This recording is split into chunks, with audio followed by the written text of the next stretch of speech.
Hi, this is Nani and I subscribe to India Glitz Telugu channel IG Telugu. And for my updates and about my latest movies and everything, for all the news and gossips, please follow IG Telugu.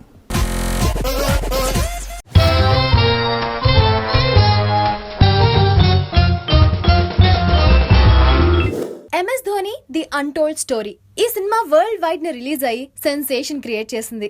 Cinema చూసి ప్రపంచవ్యాప్తంగా ఉన్న Dhoni fans అందరూ చాలా ఖుషి అయిపోయారు. అయితే తమిళనాడు వాళ్ళు మాత్రం కొంచెం షాక్ అయ్యారట. ధోనికి చెన్నైతో ఉన్న రిలేషన్షిప్ గురించి, ఆ అనుబంధం గురించి, తమిళనాడులో తనకు విపరీతంగా ఉన్న ఫ్యాన్ ఫాలోయింగ్ గురించి ప్రత్యేకంగా చెప్పాల్సిన అవసరమే లేదు.